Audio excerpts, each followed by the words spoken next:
Hello दोस्तों, नमस्कार। स्वागत है आपके अपने यूट्यूब चैनल संजय टेक्निकल @21 में। अगेन हम आप लोगों के साथ उपस्थित हैं 25 इम्पोर्टेंट क्वेश्चन का डिस्कशन करने के लिए।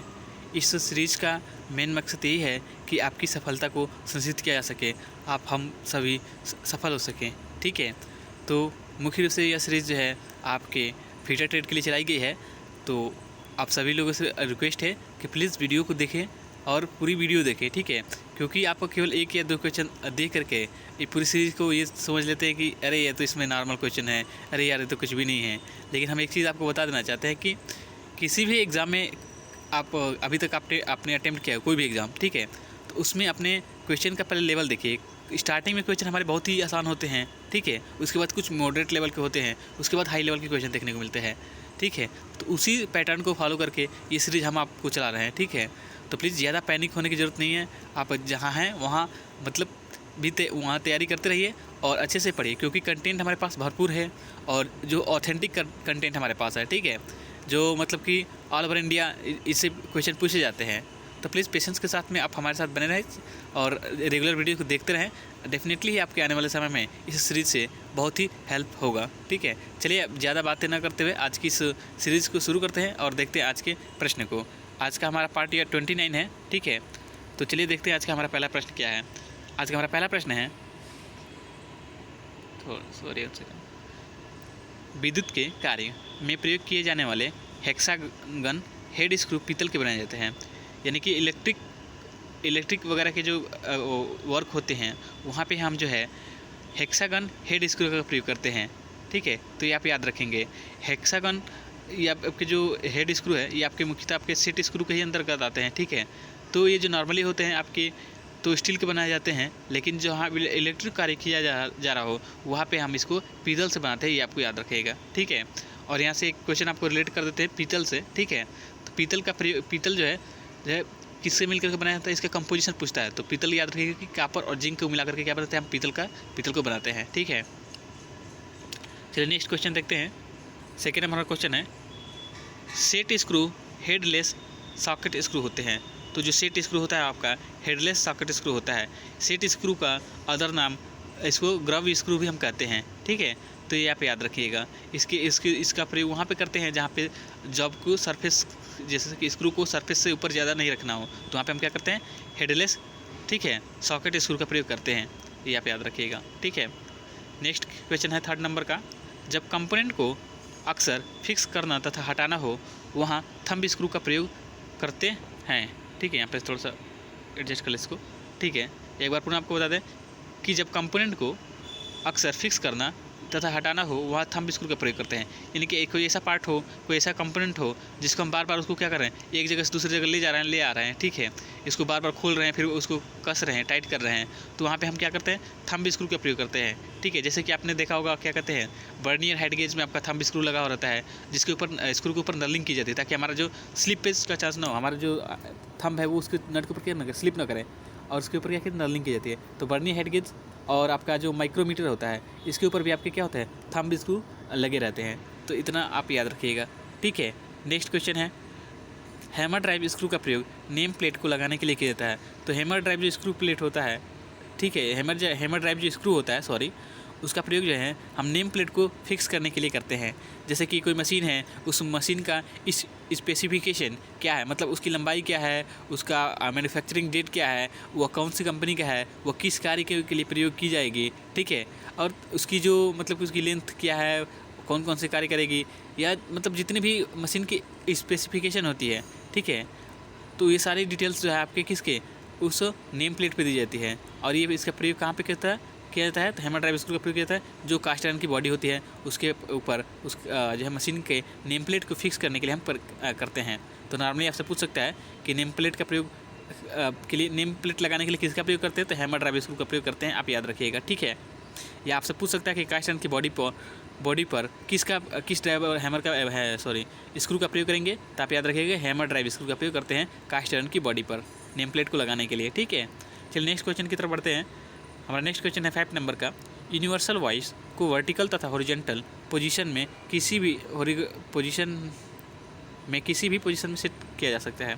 तो जो यूनिवर्सल वाइस है आपकी, ठीक है, इसको हम चाहे वर्टिकल या हॉरिजॉन्टल किसी भी पोजीशन में सेट कर सकते हैं और किसी भी एंगल में सेट कर सकते हैं, ठीक है। जैसे कि यह जो यूनिवर्सल वाइस हो गया या आपके स्वाइवल बेस वाइस जो होती है, ये दोनों आपकी जो है मशीन वाइस जो आपने पढ़ा है, जो कि जिसका प्रयोग जो है हम मिलिंग करते समय, ड्रिलिंग करते समय हम क्या करते हैं उसी के अंतर्गत आती हैं, ठीक है। तो यूनिवर्सल वाइस और जो स्वाइवल वाइस है ये मशीन वाइस के ही अंतर्गत आती हैं, और यूनिवर्सल वाइस का प्रयोग जो होता है केवल हॉरिजॉन्टल पोजीशन में वर्कपीस को सेट करने के लिए करते हैं, जबकि यूनिवर्सल वाइस का प्रयोग जो है वर्टिकल और हॉरिजॉन्टल दोनों पोजीशन में किसी पोजीशन में सेट करने के लिए किया जाता है। ये भी याद रखिएगा, यूनिवर्सल वाइस वर्टिकल और हॉरिजॉन्टल दोनों पोजीशन में सेट करने के लिए जॉब को, और जबकि स्वाइवल वाइस केवल हॉरिजॉन्टल पोजीशन में सेट करने के लिए प्रयोग की जाती है, ठीक है। चलिए नेक्स्ट क्वेश्चन की तरफ बढ़ते हैं। 6 नंबर देखते हैं क्वेश्चन क्या है हमारा। 6 नंबर का क्वेश्चन है, ब्लाइंड होल के व्यास को मापने के लिए 3 पॉइंट इंटरनल माइक्रोमीटर का प्रयोग करते हैं। तो जो ब्लाइंड होल होते हैं इसकी माप लेने के लिए हम 3 पॉइंट इंटरनल माइक्रोमीटर का प्रयोग करते हैं, ठीक है। इसमें एक्सटेंशन रॉड लगी होती है जिसकी मदद से हम इसकी किसी भी ब्लाइंड होल की माप ले सकते हैं, और इसकी जो शुद्धता होती है वह होती है 0.005 मिलीमीटर, ठीक है। और नॉर्मली अगर माइक्रोमीटर की शुद्धता होती, एक्यूरेसी की बात करें या शुद्धता की बात करें, तो वह होती है आपकी 0.01 मिलीमीटर, ये आप याद रखिएगा, ठीक है। और यहाँ से एक और क्वेश्चन, जैसे कि आपका स्टील रूल से पूछता है कि स्टील रूल की एक्यूरेसी कितनी होती है, तो होती है 0.05 मिलीमीटर। और जो कि आपकी बर्नियर कैलिपर का पूछता है, ठीक है, तो आपका होता है कि 0.02 मिलीमीटर आपका होता है, ठीक है। तो आप ये इतना याद रखिएगा। और एक क्वेश्चन और क्वेश्चन पूछ सकता है आपसे कि ट्राई स्क्वायर की शुद्धता कितनी होती है, तो ट्राई स्क्वायर की शुद्धता होती है 0.002 मिलीमीटर प्रति 10 सेंटीमीटर के हिसाब से होती है, ठीक है। ये आप याद रखिएगा। चलिए नेक्स्ट क्वेश्चन की तरफ बढ़ते हैं। 7 नंबर क्वेश्चन है, आंतरिक माप को पढ़ने के लिए 2 point self centering bore dial gauge का प्रयोग करते हैं। तो आंतरिक माप यानी कि इंटरनल डायमीटर, ठीक है, इंटरनल डायमीटर को मापने के लिए हम 2 point self centering dial gauge या बोर डायल गेज का प्रयोग करते हैं। तो ये आप याद रखिएगा, ठीक है। इसमें भी एक टेंशन रॉड होती है, और इसमें क्या होता है, प्लंजर होता है, जिसकी मदद से हम इंटरनल डायमीटर को माप सकते हैं। तो इसको आप ये भी आपको क्वेश्चन याद रखना है। नेक्स्ट क्वेश्चन की तरफ बढ़ते हैं 8 नंबर का। इसमें बहुत सारे आपको क्वेश्चन ऐसे देखने को मिलेंगे, ठीक है, जो कि प्रीवियस ईयर एग्जाम में पूछे गए थे, ठीक है। तो पेशेंटली आप वीडियो को देखें, आपको आने वाले समय बहुत ही फ़ायदा मिलने वाला है, ठीक है। तो चलिए नेक्स्ट क्वेश्चन की तरफ बढ़ते हैं। 8 नंबर क्वेश्चन है हमारा, गैल्वेनाइजिंग की प्रक्रिया में माइल्ड स्टील को जिंक से कोटिंग की जाती है। तो जो गैल्वेनाइजिंग की प्रक्रिया होती है, ठीक है, यह क्या है, आपकी सरफेस कोटिंग की एक प्रक्रिया है, जिसमें हम क्या करते हैं, सरफेस कोरोजन रेजिस्टेंस की एक प्रक्रिया है। गैल्वेनाइजिंग क्या है, एक प्रकार की कोरोजन रेजिस्टेंस, यानी कि जिसे हम जंग प्रतिरोध कहते हैं, यानी कि जंग से बचाव करने की क्या है, प्रक्रिया है, जिसमें हम क्या करते हैं, माइल्ड स्टील को जिंक से कोटिंग करते हैं, ठीक है। तो इतना आप याद रखिएगा। नेक्स्ट क्वेश्चन है 9 नंबर का, मेटल की सरफेस को जंग से बचाने के लिए 3 प्रकार की विधियाँ प्रयोग की जाती हैं। तो ये कौन कौन सी है, जैसे कि आप क्लोराइजिंग हो गया, ठीक है, और आपकी एक होता है क्या कहते हैं उसको, 1 सेकेंड, हाँ, क्लोराइजिंग हो गया, क्रोमाइजिंग हो गया और सेरेडाइजिंग हो गया, ठीक है। तो सेमेंटेशन की 3 विधियाँ हैं, सेरेडाइजिंग, ठीक है, क्लोराइजिंग और क्रोमाइजिंग।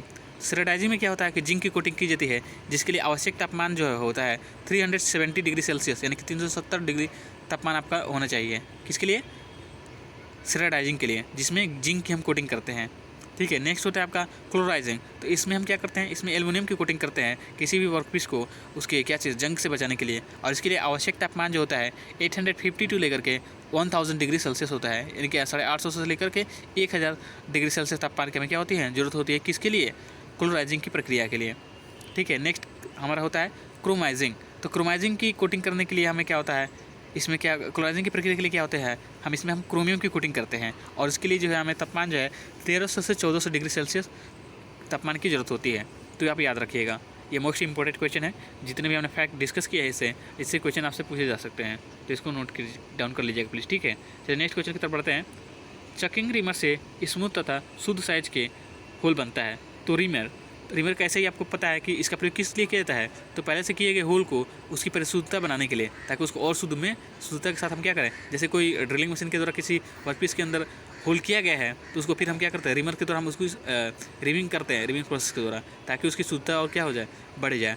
ठीक है, तो वही यहाँ पे चीज़ दी गई कि चकिंग रिमर से स्मूथ यानी कि स्मूथ और क्या चाहिए, शुद्ध यानी कि स्मूथ और एक्यूरेट साइज बनाने के लिए हम किस रिमर का प्रयोग करते हैं, चकिंग रिमर का प्रयोग करते हैं। आप इसको याद रखिएगा। ठीक है, रिमर आपके मुख्यतः दो प्रकार के होते हैं, एक हैंड रिमर, एक मशीन रिमर। ठीक है, तो ये आप याद रखिएगा। और रिमर से संबंधित एक बहुत ही कॉमन जो कि क्वेश्चन पूछा जाता है, रिमर का साइज, रिमर का मतलब रिमर प्रयोग क्यों किया जाता है, तो ये किसी भी किए गए होल को परिशुद्धता बनाने के लिए किया जाता है, रिमर का प्रयोग किया जाता है। ठीक है, और इसमें जो है टेपर बेवल लीड होती है। ठीक है, और ये आप याद रखिएगा। चलिए नेक्स्ट क्वेश्चन की तरफ बढ़ते हैं। नेक्स्ट हमारा 11 नंबर क्वेश्चन है, सॉरी 1 सेकेंड प्लीज़, 10 नंबर तक क्वेश्चन हम डिस्कशन कर लिए हैं। तो 11 नंबर का क्वेश्चन है, लेथ पर चक लगाते और निकालते समय बेड पर लकड़ी के गुटके का प्रयोग करना चाहिए। तो लेथ की माउंटिंग करते समय हमें क्या करना चाहिए, लेथ पर चक की माउंटिंग करते समय हमें क्या करना चाहिए, लेथ मशीन के जो बेड होता है उसके ऊपर हमें लकड़ी की क्या चाहिए, एक ब्लॉक रख देना चाहिए, ताकि हमारा अगर चक हाथ से छूट जाए बाई चांस तो क्या हो जाए, हमारा जो लेथ की जो बेड है वो डैमेज ना हो। अगर उसमें अगर आपकी चक गिरता है तो क्योंकि वो हेवी होता है तो आपके क्या होता है, लेथ बेड जो है डैमेज हो सकता है। तो इससे बचने के लिए हम क्या करते हैं, लेथ की माउंटिंग करते समय, ठीक है, यानी कि उसको सेट करते समय, चाहे निकाल रहे हों या उसको उसमें लगा रहे हैं, ठीक है, चक को लेथ मशीन के स्पेंडल पर, तो हमें उसके लेथ बेड पे क्या करना चाहिए, लकड़ी का ब्लॉक या लकड़ी के गुटके का प्रयोग करना चाहिए। ठीक है, तो अभी याद रखिएगा। चक आपके लेथ मशीन के चक अलग अलग प्रकार के होते हैं, जैसे कि 3 चक है, 4 चक है, मैग्नेटिक चक है। ठीक है, यूनिवर्सल, तो ये कई प्रकार के आपके चक होते हैं, ये आप याद रखिएगा। ठीक है, चलिए नेक्स्ट क्वेश्चन की तरफ बढ़ते हैं। नेक्स्ट हमारा 12 नंबर क्वेश्चन है, जब लेथ चल रही हो तो उसके गियर को शिफ्ट नहीं कर या चेंज नहीं करना चाहिए। तो ये जब लेथ मशीन आप रनिंग कंडीशन में हो तो उस समय आपके गियर को चेंज नहीं करना चाहिए। यही भी आपसे क्वेश्चन घुमा कर पूछा गया है कई बार सारे एग्जाम में कि लेथ मशीन के गियर को चेंज करना चाहिए। जब वो चालू कंडीशन में हो, जब वो स्थिर कंडीशन में हो, तो आप कब चेंज करेंगे उसको, जब वो स्थिर कंडीशन में हो, यानी कि स्टेबल कंडीशन में हो, तब उसको हम क्या करते हैं, लेथ मशीन के गियर को चेंज करते हैं। या उसमें कोई भी प्रॉब्लम हो तो उसको ठीक कर वो देखते हैं। ठीक है, तो आप याद रखिएगा सिंपली कि लेथ मशीन जब चल रही हो तो उसके गियर को नहीं बदलना चाहिए, बल्कि लेथ मशीन के गियर को चेंज करने के लिए हम उससे क्या करते हैं, रोक करके उसके गियर को चेंज करते हैं। ठीक है, कल आपसे लेथ मशीन से क्वेश्चन ने बताया था कि लेथ मशीन में दो मतलब मुख्यतः 2 ही साइड पोर्शन होते हैं, एक लेफ्ट बायां भाग और एक दायां भाग, यानी कि लेफ्ट पोर्शन और राइट पोर्शन। लेफ्ट पोर्शन में आपका हेड स्टॉक, जबकि राइट पोर्शन आपका टेल स्टॉक होता है। लेफ्ट उसका हेड स्टॉक आपको बताया था कि 2 प्रकार के होते हैं, एक कोन पुली हेड स्टॉक और एक ऑल गियर्ड हेड स्टॉक। तो इतना आप याद रखिएगा। ठीक है, और लेथ मशीन का बेड से संबंधित आपके क्वेश्चन कई सारे एग्जाम में पूछा गया है, और हम आपको कई सारे वीडियो में बता भी दिए हैं कि लेथ मशीन का जो बेड रहता है वो कास्ट आयरन से बनाया जाता है, क्योंकि यह हाई कंप्रेसिव स्ट्रेंथ होता है, और इसके अंदर जो है आपके कास्ट आयरन के अंदर जो है सेल्फ लुब्रिकेटिंग का गुण होता है, ये आप याद रखिएगा। ठीक है, चलिए नेक्स्ट क्वेश्चन की तरफ बढ़ते हैं। आग लगने के लिए ईंधन का पर्याप्त तापमान पर गर्म होने को इग्निशन टेम्परेचर कहते हैं। तो आग जब भी लगती है तो उसके लिए हमें क्या होता है, ईंधन, तापमान और किसकी, ऑक्सीजन की ज़रूरत होती है। ईंधन, तापमान और ऑक्सीजन, ये 3 चीज़ों की ज़रूरत होती है हमें क्या, आग लगाने के लिए। तो ईंधन और तो है, लेकिन उसका तापमान अगर प्रॉपर नहीं मिले, ईंधन हो आपके पास और क्या हो, तापमान है, तापमान उसका अगर प्रॉपर नहीं होगा तो हमारा क्या होगा, उसमें आग नहीं पकड़ेगी। और इसी प्रकार से आपसे क्वेश्चन पूछता है कि फायर ट्रिंगल किससे कहते हैं। तो फायर ट्रिंगल में आपके क्या क्या आते हैं, जैसे कि फ्यूल हो गया, ठीक है, यानी कि जिसको आप हिंदी में कहते हैं ईंधन कहते हैं। ठीक है, तापमान हो गया, ठीक है, और ऑक्सीजन, ये आपके क्या है, फायर ट्रिंगल कहलाते हैं। पुनः एक बार बताते हैं आपको कि फ्यूल, ठीक है, तापमान और क्या चीज़, और ऑक्सीजन, इसको हम क्या कहते हैं, फायर ट्रिंगल कहते हैं। ये आप याद रखिएगा। ठीक है, नेक्स्ट क्वेश्चन है, गैसोलीन से लगने वाली आग को क्लास बी में रखते हैं। तो क्लास आपको हम जो आप बताए थे आपको कि फायर जो है ये आग को है अलग अलग कैटेगरी में बांटा गया है, A B C D करके। ठीक है, तो जो आपकी गैसोलीन से आग लगती है उसको क्लास बी में रखते हैं, चाहे गैसोलीन हो, ठीक है, आपका और क्या कहते हैं पेंट हो, या आपके जो क्या कहते हैं उसके केरोसिन ऑयल वगैरह हो, ठीक है, या स्पिरिट से जो आपकी आग लगती हैं, ठीक है, उसको हम क्या कहते हैं, क्लास बी में रखते हैं। इसको आप याद रखिएगा। और इसके बुझाने के लिए हम फोम फायर एक्सटिंग्विशर के प्रयोग करते हैं। ठीक है, और नॉर्मली जो आग लगती है कागज़ वगैरह से या जो लकड़ी वगैरह से, उसको क्लास ए में रखते हैं। ये आप याद रखिएगा। नेक्स्ट क्वेश्चन है 15 नंबर का, चेतावनी चिन्ह नहीं, यहाँ पे चिन्ह है का आकार जो है त्रिभुजाकार होता है। तो ये आप इसके लिए ये मोस्ट इंपॉर्टेंट क्वेश्चन आप नोट कर लीजिएगा। जैसे कि जो चेतावनी चिन्ह होता है, ठीक है, चेतावनी चिन्ह का मतलब है कि इस कार्य को आपको नहीं करना है। तो इसके लिए आपका चिन्ह जो वहाँ पे कैसा बना होता है, त्रिभुजाकार का बना होता है, और इसका जो बैकग्राउंड होता है वह जो है पीले रंग का होता है, और इस पर काला बॉर्डर होता है, ठीक है, और ये आप याद रखिएगा। नेक्स्ट इसके बाद आपका होता है एक, इसी में आता है एक निषेध चिन्ह, ठीक है। तो निषेध चिन्ह में होता है कि यहाँ पे ये चीज़ करना नहीं है। तो इसका आकार जो होता है यह वृत्ताकार होता है, और इसका जो बैकग्राउंड होता है वह सफ़ेद रंग का होता है, और इसके ऊपर जो चिन्ह बना था वो काले रंग का होता है, जबकि बॉर्डर जो है इसके लाल रंग के बनाए जाते हैं, ठीक है। नेक्स्ट क्वेश्चन होता है एक सूचनात्मक चिन्ह, ठीक है। तो सूचनात्मक चिन्ह के द्वारा ये चीज़ बताई जाती है कि यहाँ पे ये फैसिलिटीज़ क्या है, उपलब्ध है। तो इसके लिए क्या होता है कि इसका जो साइज़ होता है वो स्क्वायर टाइप होता है, यानी कि वर्गाकार होता है, और इसका बैकग्राउंड जो होता है हरे रंग का बना होता है।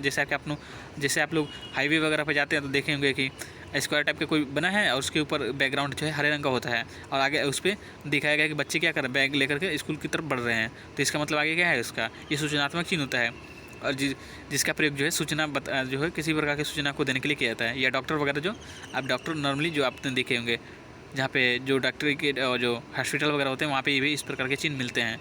तो सूचनात्मक चिन्ह में क्या होता है कि ये स्क्वायर टाइप होते हैं, ठीक है, और इनका बैकग्राउंड जो होता है हरे रंग का होता है, और इसके ऊपर सफ़ेद चिन्ह बना होता है, ठीक है। और एक होता है अनिवार्य चिन्ह, मतलब इसको मैंडेटरी साइन कहते हैं इंग्लिश में, ठीक है। इसका मतलब ये है कि आपको ये करना अनिवार्य है। जैसे कि आप वेल्डिंग करते समय हमें क्या करना, एप्रॉन पहनना जरूरी है, ठीक है, और गगल्स पहनना जरूरी है, फेस शील्ड लगाना जरूरी है, ठीक है। तो इसी प्रकार से होता है अनिवार्य चिन्ह। इसका मतलब ये है कि इस कार्य को करते समय आपको ये सुरक्षा जो है इक्विपमेंट का पहनना या लेना क्या है, ज़रूरी है। इसका जो आकार होता है वो वृत्ताकार होता है, और इसका जो बैकग्राउंड होता है वो नीला बैकग्राउंड होता है, जिसके ऊपर सफ़ेद रंग के जो है चिन्ह बनाए जाते हैं। तो ये आप याद रखिएगा। ये जो है जो क्या कहते हैं, ये इतने जो चिन्ह आपको बताएं सुरक्षा से संबंधित, ये सारे आपके लगभग 3-4 कुछ साइन है जो आपके एग्जाम में कई सारे पूछे जाते हैं। तो इनको आपको याद रखना है, ठीक है। चलिए नेक्स्ट क्वेश्चन की तरफ बढ़ते हैं। 60 नंबर हमारा क्वेश्चन है, पास का फुल फॉर्म होता है पुल, एम, स्क्वीज और स्वीप, ठीक है। तो ये आपका जो है फायर एक्सटिंग्विशर के लिए प्रयोग किया जाता है, ठीक है। तो जैसे भी पुल का मतलब है, पास में पुल का पी का मतलब क्या है, पुल। तो जैसे उसमें पिन लगी होती है तो पुल को हम क्या पहले पिन को क्या करें, निकालें, पुल खींच करके क्या करें, उसको निकालें। उसके बाद एम का मतलब लक्ष्य, आपके देखिए कहाँ पे आग लगी है, उस पार्टिकुलर जगह पे हम उसको क्या करते हैं, उसको अपने एम मतलब उसको करेंगे उसकी, ठीक है, नोजल को, और उसके बाद स्क्वीज करते हैं। उसके बाद उसको क्या करते हैं, खोलते हैं, दबाते हैं, और उसके बाद क्या करते हैं, उसको आग के ऊपर जो आग लगी उसके ऊपर हम क्या करते हैं, उसको स्वीप करते हैं, नहीं उसको घुमाते हैं। तो इस प्रकार आप याद रखेंगे कि पास का फुल फॉर्म होता है पुल, एम, स्क्वीज और स्वीप, ठीक है। और एक बहुत ही कॉमन क्वेश्चन जब से आपसे पूछा जाता है वो पूछता है ABC, ठीक है। तो ABC में आपका ए का मतलब होता है एयरवे, बी का मतलब होता है ब्रीदिंग, और सी का मतलब होता है सर्कुलेशन। तो ये आप याद रखिएगा, ठीक है। चलिए नेक्स्ट क्वेश्चन की तरफ बढ़ते हैं। 70 नंबर हमारा क्वेश्चन है, ऑयली सरफेस को साफ डस्ट या रेत डालकर हटाना चाहिए, साफ़ करना चाहिए, ठीक है। तो जो ऑयली सरफेस हो, जहाँ पे तेल वगैरह गिरा हुआ हो, ठीक है, तो उसको हम हटाने के लिए क्या करते हैं, उसके ऊपर साफ डस्ट या रेत डाल करके उसको हमें क्या करना चाहिए, साफ़ करना चाहिए। ये आप याद रखिएगा। नेक्स्ट क्वेश्चन है, ग्राइंडिंग करते समय आँखों की सुरक्षा के लिए चश्मे का प्रयोग करना चाहिए, ठीक है। तो आप याद रखिएगा कि जब भी ग्राइंडिंग हम कर रहे हो तो हमारी उसमें से जो चिप्स वगैरह या स्पार्क जो निकलता है वो हमारी आँखों के लिए क्या होना है, और नुकसानदायक होता है। तो इसके लिए हम क्या करना चाहिए, सुरक्षा चश्मे का प्रयोग करना चाहिए। यहाँ पे कन्फ्यूजन के लिए एक चीज़ और पूछा जाता है आपसे कि ग्राइंडिंग करते समय या वेल्डिंग करते समय पहनना चाहिए, तो क्या पहनना चाहिए, काले रंग के शीशे वाली चश्मे का प्रयोग करना चाहिए, ठीक है, या काले रंग के स्क्रीन का प्रयोग करना चाहिए, आप याद रखिएगा। नेक्स्ट क्वेश्चन है 90 नंबर का, सरफेस प्लेट को 3 टांगों पर सहारा देना चाहिए, ठीक है, ताकि इसके डिस्टॉर्शन को, इससे हम क्या हो, किसी प्रकार का डिस्टॉर्शन ना हो। तो ये आप याद रखिएगा। सरफेस प्लेट जो है आपके कास्ट आयरन के बनाए जाते हैं, ये आप याद रखिएगा। नेक्स्ट क्वेश्चन है 20 नंबर का, थोड़ी हमारी तबीयत अभी सही नहीं चल रही अभी तक भी, फिर तभी भी हम आपको क्लास प्रोवाइड कर रहे हैं, ठीक है। हम अपनी तरफ से पूरी प्रयास कर रहे हैं कि आज आपको जो है आपकी क्लास कंटिन्यू मिलती रहे, ठीक है। तो प्लीज़ वीडियो को अंत तक देखें, इतनी सारी मेहनत की जाए यहाँ रही है आप लोगों के लिए, तो उतना ही मेहनत आप भी करें अपने सपनों को पूरा करने के लिए, तभी ये जा कर के हमारी क्या है मेहनत जो है समझेंगे कि हमारी मेहनत जो है अच्छी दिशा में जा रही है। चलिए ठीक है, नेक्स्ट क्वेश्चन बढ़ते हैं। 20 नंबर का है, मार्किंग की 3 विधियाँ है, ठीक है, data line method, central line method और टेम्पलेट। ये मार्किंग की कितनी विधियाँ हैं, 3 विधियाँ होती है, ठीक है। टेम्पलेट क्या होता है, एक प्रकार का माइल लिस्ट का एक बहुत ही पतला प्लेट होती है, जो कि आपके जिस प्रकार की आपकी मार्किंग करनी है उसी के आकार की बनी होती है, जिसको वर्कपीस पे रख करके डायरेक्टली हम क्या कर सकते हैं, मार्किंग कर सकते हैं, ठीक है। लेकिन इसमें क्या होती है, फिक्स होता है डायमेंशन की, ठीक है। तो ये आप याद रखिएगा। मार्किंग की 3 विधि होती हैं, centre line method, datum line method और एक टेम्पलेट के द्वारा मार्किंग करते हैं, ठीक है। चलिए नेक्स्ट क्वेश्चन है 21 नंबर का। ड्रिल के पॉइंट को स्थान देने के लिए सेंटर पंच का प्रयोग करते हैं। तो पंच आपके मुख्यतः 2 प्रकार के होते हैं, एक सेंटर पंच, एक प्रिंक पंच, ठीक है। तो प्रिक पंच में आपको बताया था कि आपके 2 प्रकार के होते हैं, एक प्रिक पंच 30 डिग्री और एक प्रिक पंच 60 डिग्री। प्रिक पंच 30 डिग्री का प्रयोग होता है डिवाइडर के पॉइंट को स्थान देने के लिए, जबकि प्रिक पंच 60 डिग्री का यूज़ होता है मार्किंग के लिए। और एक होता है जो सेंट्रल पंच होता है, इसका प्रयोग जो है हम करते हैं ड्रिल के पॉइंट को स्थान देने के लिए हम क्या करते हैं, सेंटर पंच का प्रयोग करते हैं। और इसके प्रिक पंच की जो लंबाई होती है वह 100 से लेकर के 150 मिलीमीटर तक की होती है, ये भी आपको याद रखना है। तो 22 नंबर भी क्वेश्चन हो गया आपका। 23 नंबर क्वेश्चन देखते हैं। 23 नंबर क्वेश्चन है, वेल्डिंग में आवश्यक स्ट्रेंथ प्राप्त करने के लिए एज तैयार किए जाते हैं। तो वेल्डिंग में हमें पहले स्ट्रेंथ प्राप्त करने के लिए पहले क्या करते हैं, एज को बनाते हैं, ठीक है। तो ये आप याद रखिएगा। नेक्स्ट क्वेश्चन है 4 नंबर का, नॉन फेरस धातु की वेल्डिंग के लिए डीसी वेल्डिंग मशीन का प्रयोग करते हैं। तो हम आपको बता चुके हैं पहले वाली वीडियोज़ में कि वेल्डिंग के लिए अलग अलग प्रकार की मशीनें प्रयोग की जाती है, जैसे कि वेल्डिंग ट्रांसफ़र, ठीक है, वेल्डिंग जनरेटर और एक आपका रेक्टिफायर। तो ये आप याद रखेंगे कि ये 3 प्रकार की जो मशीनें हैं वो आपकी किसके लिए प्रयोग की जाती है, तो आपकी धातु की वेल्डिंग के लिए 3 प्रकार की जो है प्रयोग की जाती है मशीनें, वेल्डिंग मशीनें, ठीक है। और नॉन फेरस के लिए डीसी वेल्डिंग मशीन का प्रयोग करते हैं, ये आप याद रखिएगा। नेक्स्ट क्वेश्चन है, आर्क वेल्डिंग के समय गीले स्थान पर नहीं खड़ा होना चाहिए, ठीक है। तो जब भी आप आर्क वेल्डिंग की जा रही हो तो कि यहाँ पे जो है आपका, ठीक है, इलेक्ट्रिक का शॉक वगैरह ना लगे, ठीक है, इलेक्ट्रिक का आपका झटका ना लगे, ठीक है, या इलेक्ट्रिशियन से बचा जा सके, इसके लिए भी आपको क्या नहीं होना चाहिए, आर्क वेल्डिंग के समय जो है गीले स्थान पे नहीं खड़ा होना चाहिए। तो ये 25 इंपॉर्टेंट क्वेश्चन थे जो आज की इस वीडियो में हमने कवर किए हैं। उम्मीद है वीडियो आपको पसंद आई होगी, और वीडियो पसंद आई हो तो प्लीज़ वीडियो को एक लाइक कर दीजिएगा, और चैनल पे नए हैं तो चैनल को सब्सक्राइब कर लीजिएगा, ताकि आगे आने वाली वीडियो का अपडेट आपको मिलता रहे। आज के लिए इतना ही, मिलते हैं नेक्स्ट वीडियो में, तब तक के लिए धन्यवाद। जय हिंद।